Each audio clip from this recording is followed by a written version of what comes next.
everybody, we wanted to give you an update on our breakdown in South Dakota. So we ended up being stuck for an extra 3 days.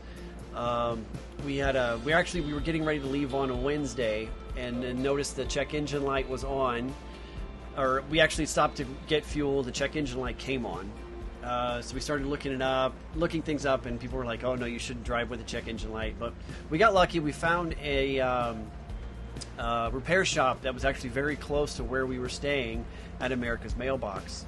And they could handle the Spartan chassis and the bigger motorhomes.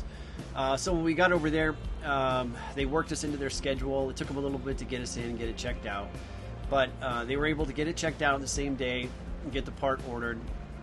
The part was supposed to be overnighted, but I guess they had some issues with getting the part in, or they just had some issues with it. So we ended up coming in. The part ended up coming in on the following Monday, and we got the call in the morning. They said parts in, and they were going to work us into their schedule, and they did. We got there about 10. They said to come in about 10:30, 11, and they got us in I think about 11:30, and we were out there. We were in and out of there I think about 2 o'clock.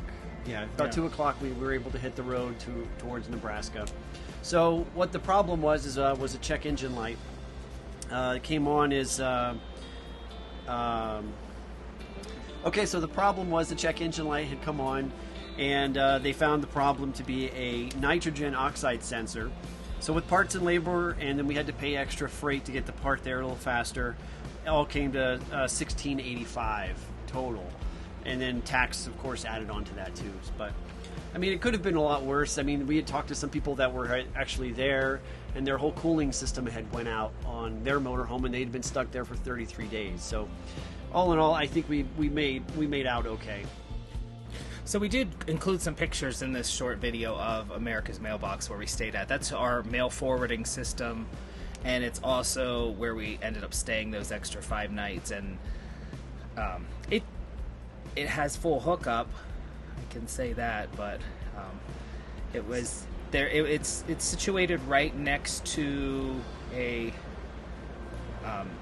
marijuana plant where they grow, a growing facility, and that's what you pretty much smelled. You smell 24 hours a day. I mean, if you enjoy that smell, I guess you would love staying there. However, it gets a little nauseating after a while when you're trying to eat, or everything you do think smells like marijuana. But all in all, America's Mailbox was very, very accommodating. There was actually somebody coming into our site that was supposed to be coming into our site the Wednesday, but they were able to move things around, and we were able to stay. And hats off to them. They did an awesome job just helping us work through a dip, I guess you could say. And we met some really cool people there that were our neighbors there that are just going full time as well, and we're going through the process. So it was nice, meeting some new people that were dealing with the same thing that we were doing. And America's Mailbox helped us out a lot with getting the forms that we needed for our driver's license and directing us where to go for that. And also, they're the ones who helped us get our license plates before we even left Pennsylvania.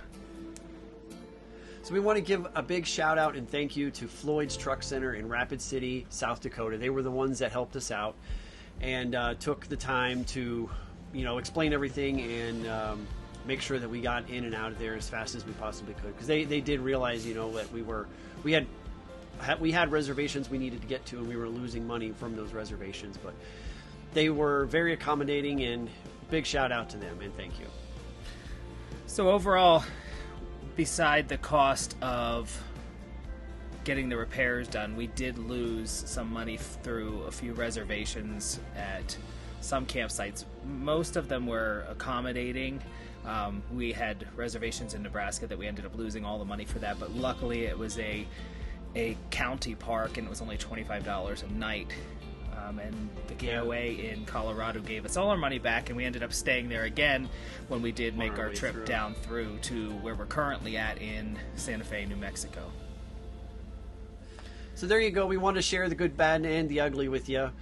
just so you have an idea, if you want to get out and do this too, just make sure you have a slush fund set aside, for these types of things that may pop up, because you never know. I mean, our motorhome is 10 years old, so it's going to have things going here and there, and we were fortunate to be able to set a slush fund aside and to be able to do this. So we want to thank you everybody for watching, and like and subscribe and all that good stuff. All right, we'll see you soon. We'll see everybody down the road.